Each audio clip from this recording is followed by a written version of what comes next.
With Chenin Blanc playing such an important part in both the past and present of the South African wine story, it makes sense to meet up with a brand that does exactly the same. Bellingham has been in South African homes for many years. Who can forget the iconic green Johannesburger bottle? And so today, just off the main drag of Franschhoek, I'm meeting up with Bellingham's winemaker, a young man who makes some terrific old vine Chenin Blanc and who has a great story to tell.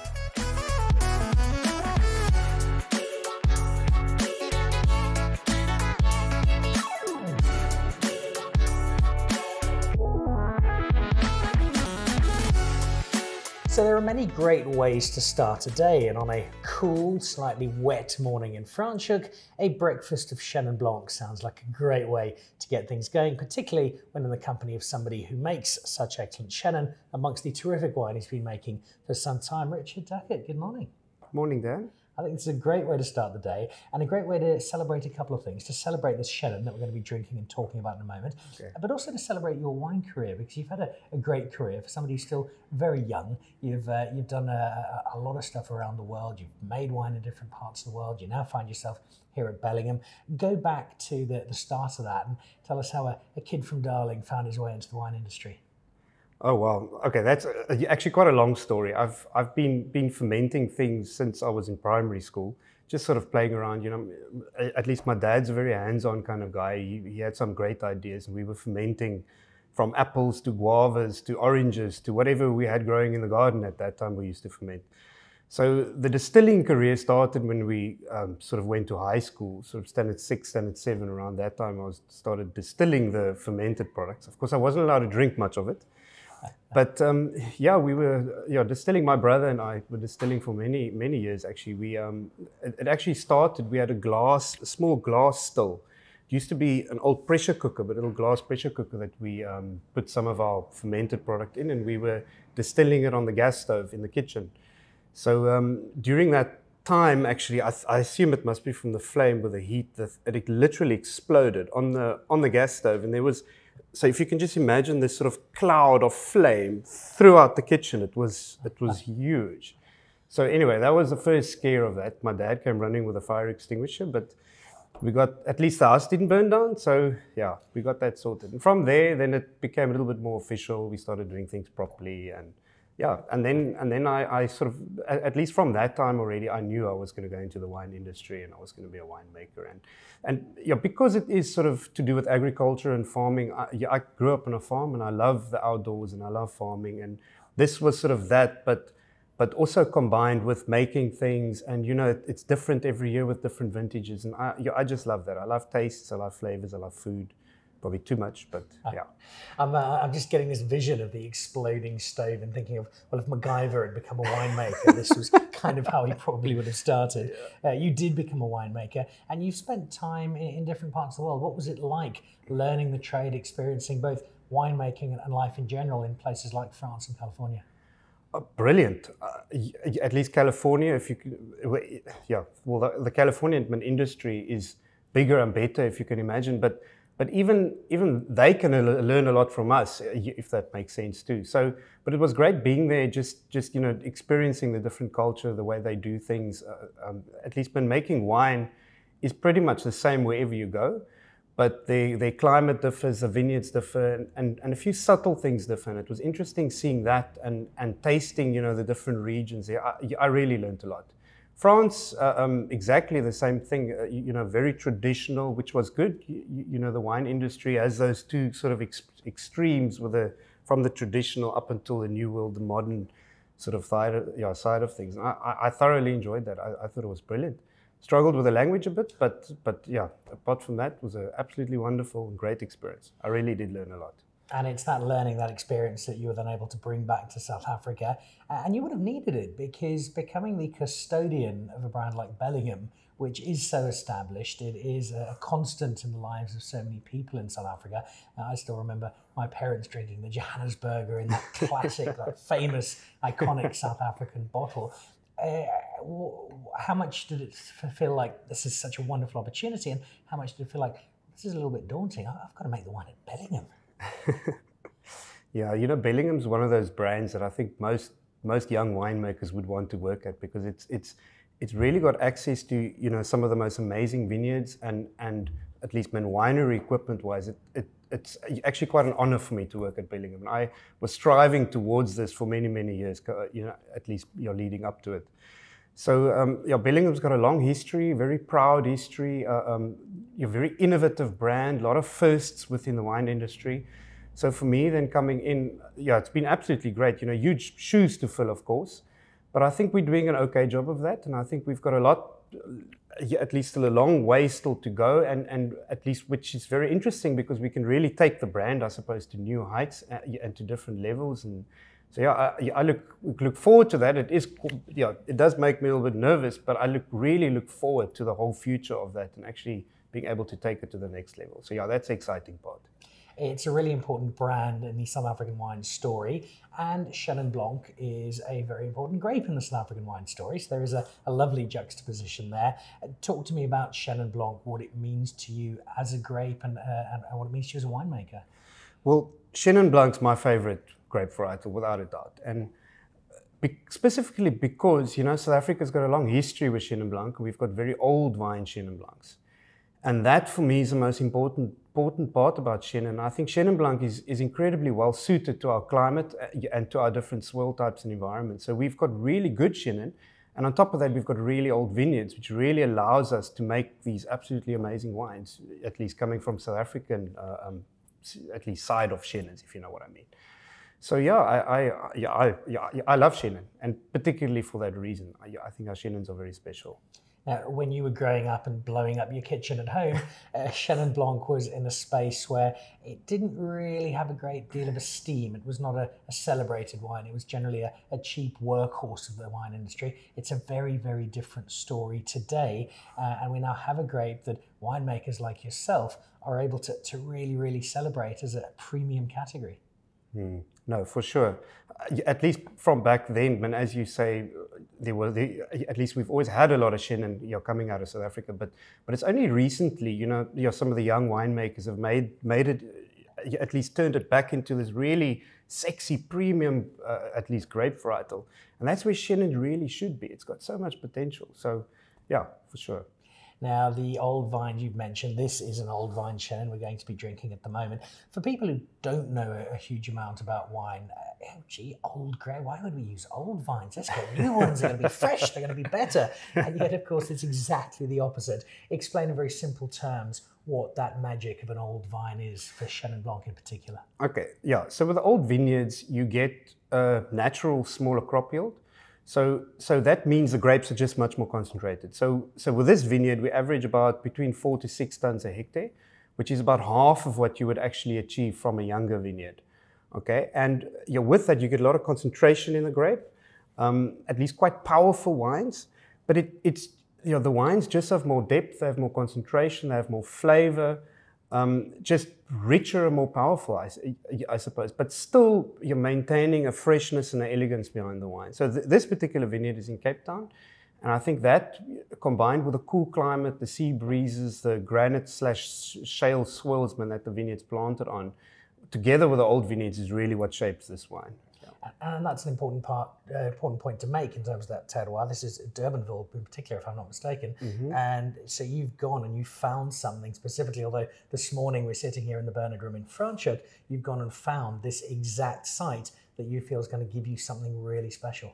Yeah, no, at least this site really is something special. It's year after year just is something truly unique. If you see, at least a vintage-wise, this was the 2018 vintage, and this was our driest vintage to date. But these old vineyards just, at least weathered it like amazingly. We didn't see any difference in the vineyard within that dry year. That just shows, the old vineyards are just so adapted to where they're growing and the climate and all that. It just is amazing.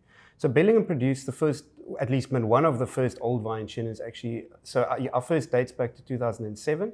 So yeah, we've been around for many, many years. It hasn't always been this vineyard, but we've been using this vineyard also for a large number of years already, 10 years at least. So you've now got me really wanting to taste this Chenin, but just before I do, I'm going to hold off and display enormous reserve and ask you about the Bernard, because we are in the Bernard Room. We are drinking the Bernard series. Clearly this Bernard guy was quite important. Yes. Okay. So Bernard, which is our founder, yeah, basically the founder of Bellingham, Bernard and his wife Frida Podleshuk, they bought the property in 1943. So they were a socialite couple who moved down from Cape Town, at least well known within the circles, and then started heavily investing. They replanted the vineyard basically in the 40s, using prisoners of war. They were Italians, which basically replanted at least the vineyards at that time.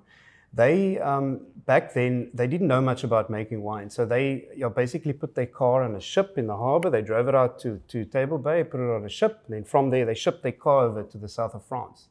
And then they spent a good few months touring around France and basically learning how to make wine, just visiting different wineries, chatting to the winemakers. Then at some point they came back, and then everything that they'd learned, they started implementing here. So you can just imagine back then, the 40s, the South African wine industry would have been quite conservative. And then here comes, Bernard and his wife Frida moved into the industry, and they sort of, in my opinion, they revolutionized it. They produced the first dry white wine. Back then everything was quite sweet. First dry white wine. They introduced the first rosé in the country. They bottled the first Shiraz in the country, at least the single varietal Shiraz in the country. They were the first to brand corks here. And it's also said they had the first, at least temperature-controlled winery. They used to pump in cold stream water, basically, over the tanks to cool their wine. So basically, all of those things was completely new within the South African industry. So we're very proud of that fact. We've got a long history.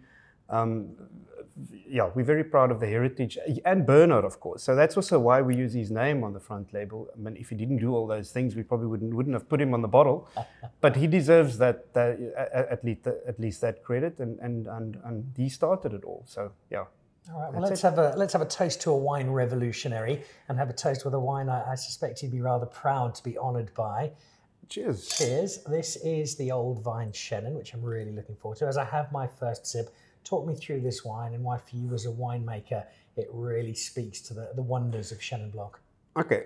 Yeah. So before you taste it, it's probably good to get the background behind it, because I think you'll taste most of what I say. You'll probably taste in the wine. But so it's old. It's a very old vineyard, of course, as we've spoken about. We harvest it in two phases. We have an earlier harvesting, which brings the green apple, the fresher side of fruit, and also brings a little bit of that, at least the raciness, the acidity that gives it length. And then we have a riper harvesting, which is a little bit more of the tropical side, some of those citrusy notes, and then stone fruit, of course, a lot of apricot, peach, those sorts of flavors that come through.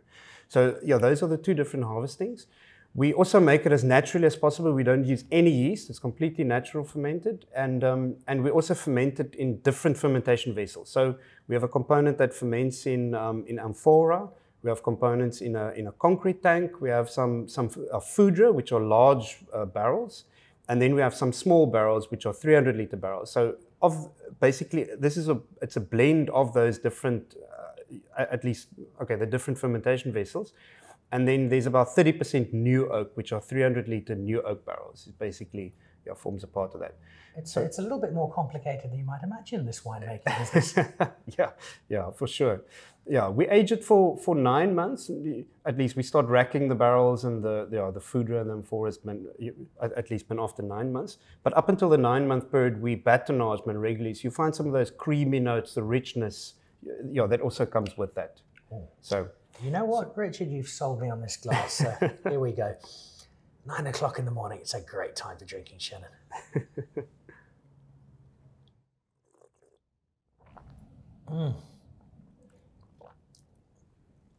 It is such a versatile grape in terms of what you can do with it, I think, as a winemaker, but also just drinking it. I mean, you've spoken about so much in one simple glass of wine, and yet it all does come through. There are so many facets to one simple glass of wine.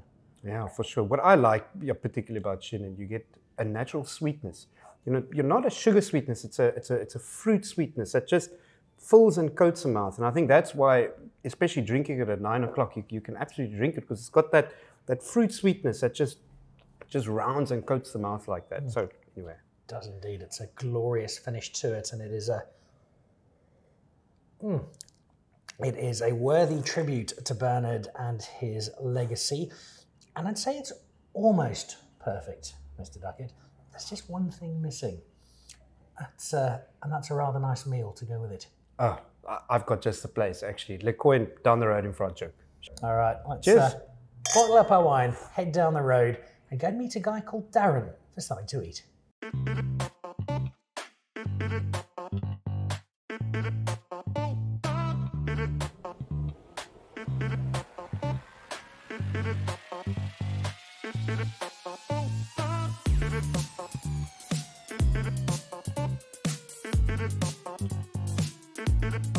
So Darren, there's this sprawling culinary empire you've built up across France. You've got now 5 shops, but this one's got something special about it for you. Yeah, it does. I mean, it's my first restaurant in Franschhoek, the first restaurant that I went out on my own and risked a lot to do it. So it was obviously hugely rewarding. It's my first baby, so it's always home for me when it comes to the restaurant scene. And Le Coin Français actually means the French corner, which is what Franschhoek was called hundreds of years ago. So it's a good story. It means a lot to me, and it fits into the Franschhoek theme of things quite well. It goes without saying that food is important to you as an award-winning chef. How important is wine? What is your wine story? Wine is paramount. I mean, specifically being in the Cape Winelands and in Franschhoek, it's such an intricate part of the region. I specifically, for Le Coin Français, we only feature local wines. So that's a big thing that I try to execute with this restaurant specifically, to pay tribute to the fantastic wines in the region. And you know, food and wine go hand in hand. So without good wine, good food doesn't taste so good, and vice versa. So that's the name of the game here. Well, what is the art to that for you as a chef in bringing the best out of both the food and the wine with a pairing? So a big part of it is looking at the region that the grapes are grown, looking at the processes that the winemaker takes, and be it the harvesting, producing, if it's in barrel, not in barrel, and it's the sort of the fine intricacies of wine, because the same thing applies to the food. There's texture, there's acidity, there's a roundness, there's a smoothness, and the same thing applies to wine. So it's really fun from a chef's point of view to pair food with wine. Well, that's exactly what we're going to be doing shortly. Sure are. Before I find out what your dish is, Chenin Blanc as a wine, there's such a versatility for it as a winemaker. How versatile is it for you as a chef? So it's very versatile. I mean, it's depending on the region it's in, it takes on a whole new life and a whole new character. And obviously it's synonymous with the Cape Winelands. And the diversity of Chenin applies itself really beautifully to the diversity of food. So you're going to see that today. And I'm fascinated to see what you've prepared, because I'd imagine there are dozens of dishes you could have conjured up. What were you thinking broadly, and what made the final cut? Well, I thought to myself that the best dish to do would be something that really pays tribute to Franschhoek and pays tribute to a fantastic local Chenin. So we've taken Franschhoek trout. So we're using some wine barrels to smoke it. So we're linking back to the wine itself as well. We're using wine yeast in the dish, so that beautiful sort of nutty aroma, that sweetness you get from toasting the yeast. So we're linking back to the core of the Chenin. All right, well, your challenge is not just to keep me happy, but we've got a winemaker who's quite interested to see what you do. So I'll let you get to the kitchen and pretend to do some work while the sous chefs actually do everything for you. And I'm going to head back and join Mr. Duckitt for some more Chenin Blanc.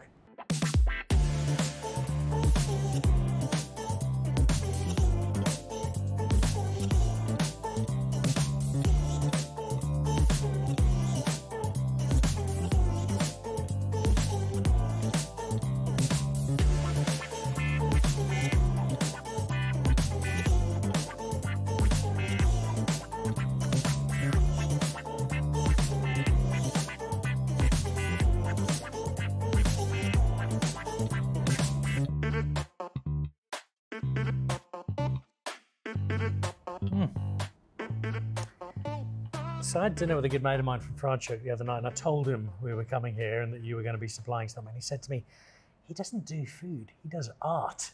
And that's exactly what it looks like.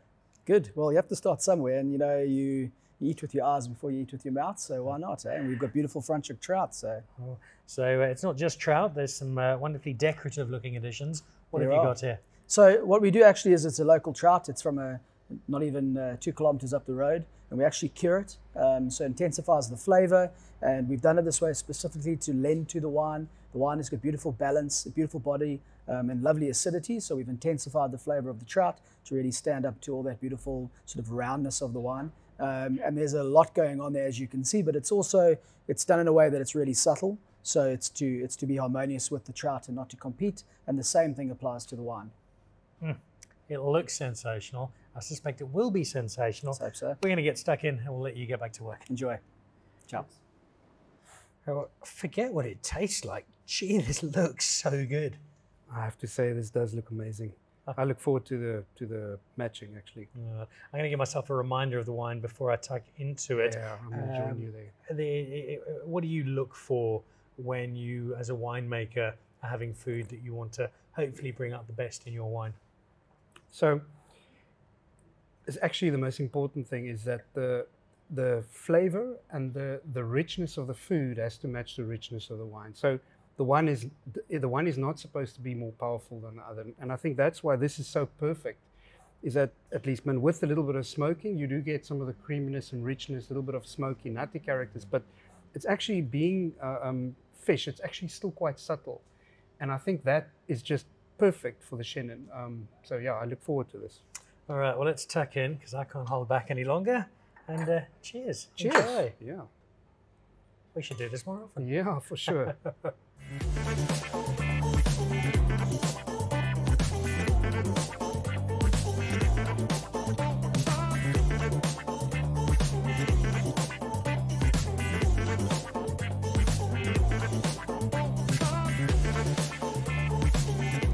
This has been a terrific celebration of wine and a terrific celebration of food as well.